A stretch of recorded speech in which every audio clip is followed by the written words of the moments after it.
মা ফাতেমাতুজ জোহরা আদর্শ আপনাদের স্ত্রীদের মধ্যে এটা ফিটিং করে দিবেন।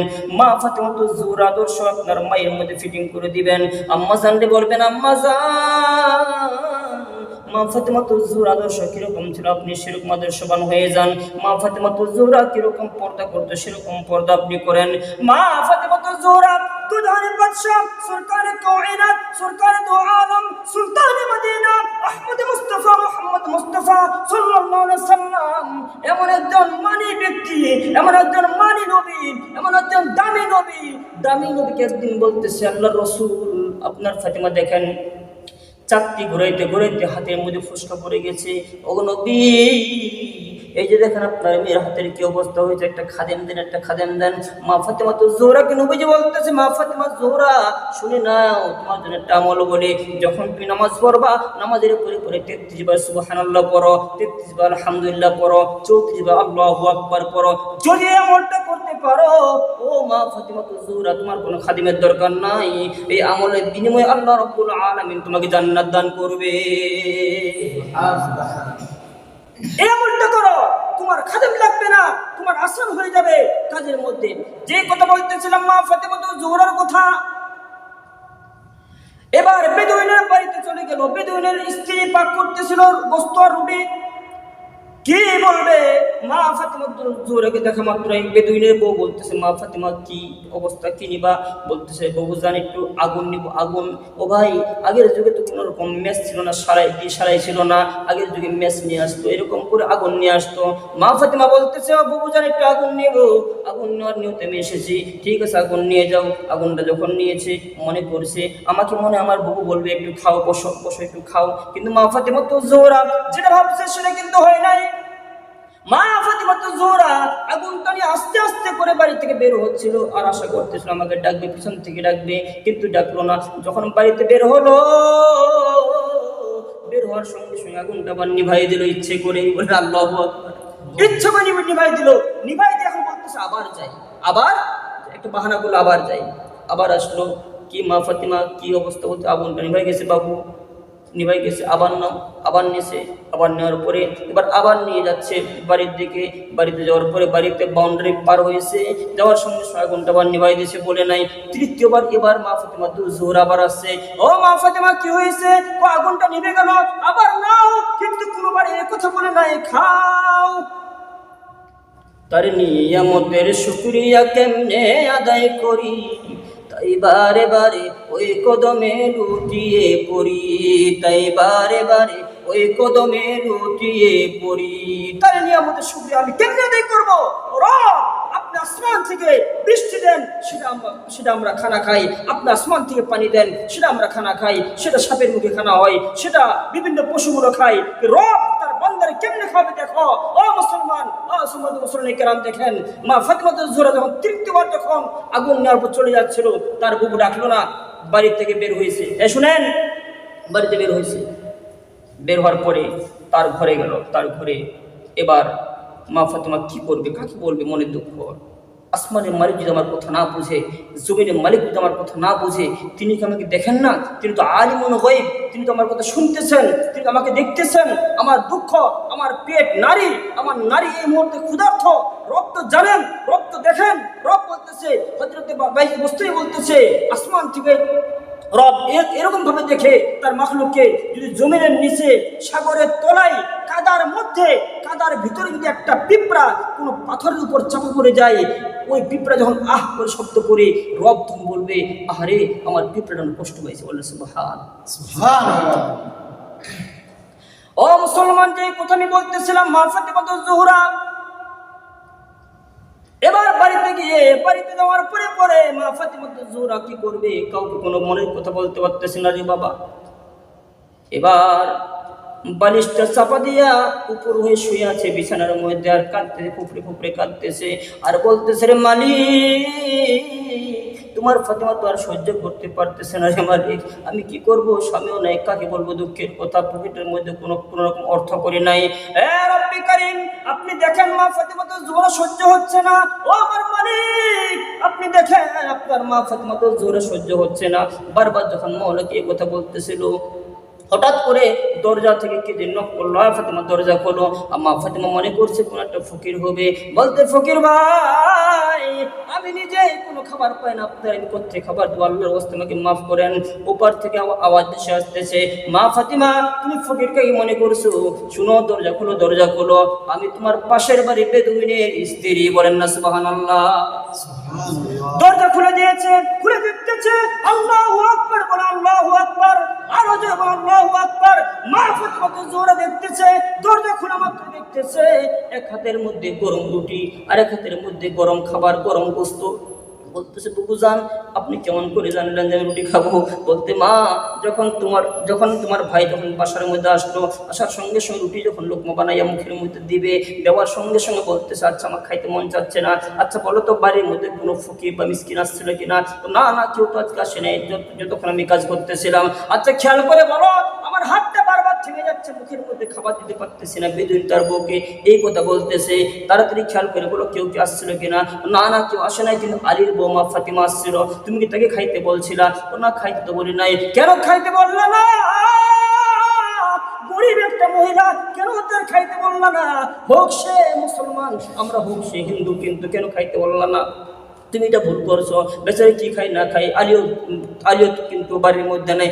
মুসলমান খেয়াল করে দেখো, এই যে নবীজি বললো অমুক মহিলা প্রতিবেশীর সঙ্গে তার ব্যবহারটা সুন্দর না, নবীজি বললো সে জাহান্নামী। এই যে দেখো বেদুইন বলতেছে হোক সে মুসলমান, হোক আমরা বেদুইন, কিন্তু খবরটা রাখা দরকার। যাও যাও তাকে রুটিটা দাও, তুমি আগে খাই নাও তারপর তাকে রুটি দেবো। বলছে না আমার মুখে রুটি ঢুকতেছে না, আগে তাকে খাওয়াও তারপর আমি হয়তো খাবো। এবার মা ফাতেমা তো জোহরা দরজা বন্ধ করে দিয়া রুটিগুলো হাতে নিয়া সেজদায় পড়ে কাঁদতেছে আর বলতেছে মালিক আপনি যে আপনার বান্দারে গরম রুটি খাওয়াবেন, গরম গোস্ত খাওয়াবেন, আমি জানতে পাই নাই গো মাওলা, আমি জানতে পাই নাই গো মাওলা, আমি বুঝতে পারি নাই আপনার কারিশমা এরকম হয়ে থাকে। খোদা তোমায় ডাকতে জানি না,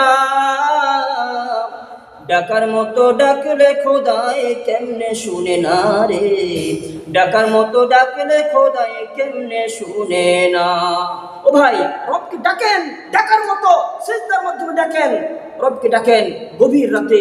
রব বলবে বান্দা কি চাও বলো, বান্দা কি চাও বলো। রবকে আপনি সিজদা করেন, সিজদা করেন, সিজদার মাধ্যমে বলেন, চোখের পানি ঢেলে দিয়ে বলেন। রব বলবে কি চাও বলো, রবকে একবার বলবেন আমি জান্নাত চাই, রব বলবে যা করে আমি 8টা জান্নাতের মালিক বানাই দিলাম। বললে সুবহান। হাইয়া আলাস সালাহ,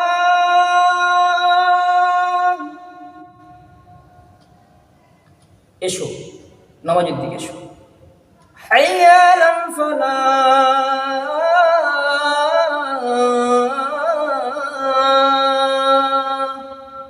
এসো কল্যাণের দিকে এসো, নামাজের দিকে এসো, কল্যাণের দিকে এসো। আর তখন আমরা ব্যবসায়ী ভাইরা এই কথাটাই বলি যে ভাই এখন বিক্রি হচ্ছে বেশি, আমার একটু পরে নামাজটা পড়লেই তো হয় না।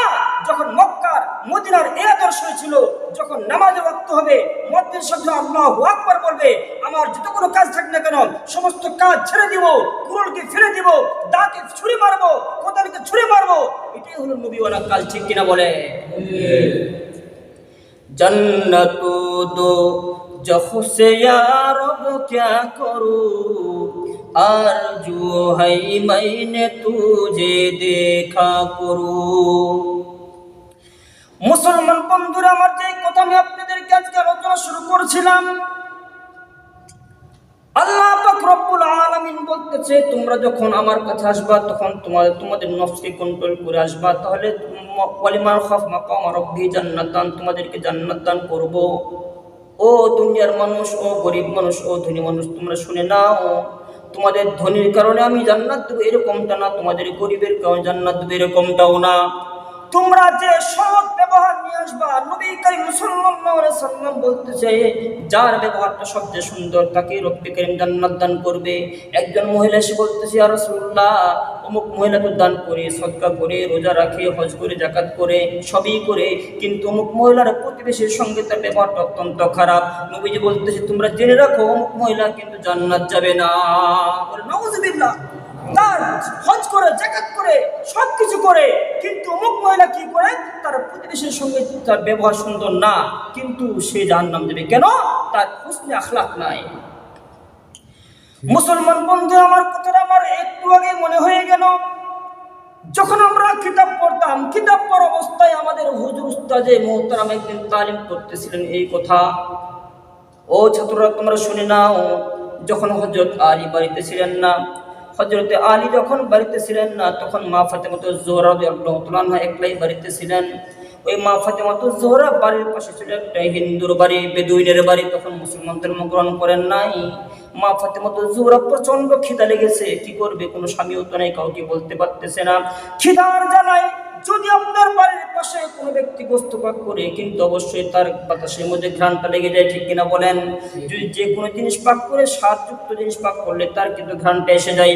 মা ফাতেমাতুজ জোহরা মনে করলো যাই ওই বেদুইনের বাড়িতে যাই, কিছু যদি খাইতে বলেন, যেরকম আমাদের সমাজের মধ্যে একটা রীতি হয়ে গেছে, যখন আমি আপনার সঙ্গে দেখা করি আপনি বলেন ভাই চলেন একটা চা খান বা একটু চলেন নাস্তা খাই, এরকম মা ফাতেমাতুজ জোহরাও মনে করলো দেখি তার বাসায় যাব, যদি আমাকে খাইতে বলে তাহলে খাবো, আর যদি খাইতে না বলে তাহলে তো আমার কপাল পোড়া, কিছুই করার না।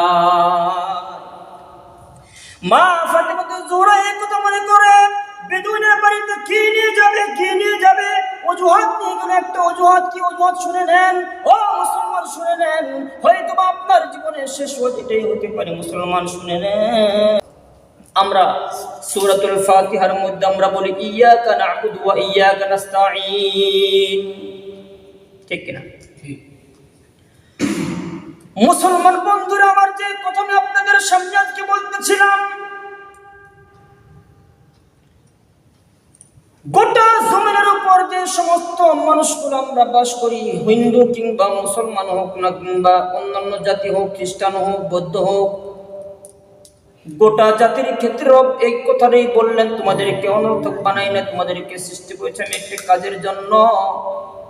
আর আমরা বললাম হ্যাঁ আমাদের প্রভু আপনি আমাদের কাজের জন্যই বানিয়েছেন। সেই কাজটা হলো আমরা যেখানেই থাকি না কেন, যেভাবে থাকি না কেন, একমাত্র আমরা তোমার পায়ের মধ্যে আমরা সিজদা করব। বলেন না সুবহানাল্লাহ? আমরা একমাত্র আপনাকে সিজদা করব। আমরা দুনিয়ার কোনো গায়রুল্লাহ, দুনিয়ার কোনো মানুষ, দুনিয়ার কোনো নেতৃত্ব নেতাকে আমরা কখনো সিজদা করব না। আজকে বাংলাদেশে দেখা যাচ্ছে সবাই যে যার মাথায় তেল বেশি তার সবাই তেল দেয়। তেলা মাথায় তেল মারিয়া ফায়দা নেই যে লুটিয়া, তেল বিনা চলে না দুনিয়া, হায়রে তেল বিনা চলে না দুনিয়া। যার মাথায় তেল বেশি তারই তেল দেয়, কিন্তু নবীজির তো আদর্শ এটা ছিল না। নবীজি বলছেন তেল যার মাথায় তার তো তেল আছেই, যার মাথায় তেল নাই, এক কথায় যার সম্পদ নাই, যে নিঃস্ব, যে গরিব, যে অসহায়, তোমরা তাকে সাহায্য করো, তার পাশে থাকো। আর তোমরা শুনে নাও ইন্নাল্লাহা মা'আস সাবিরিন, ওই ব্যক্তির সঙ্গে আমার আল্লাহ তাআলা আছেন। বলেন সুবহানাল্লাহ। আমরা রবকে বলেছি হে আল্লাহ আমরা সারাক্ষণ আপনার ইবাদত করি। ভাই কথা বলে আমরা কার ইবাদত করি? আল্লাহ ইবাদত করি। কিন্তু কথা হলো যখন মুয়াজ্জিন সাহেব আযান দেয়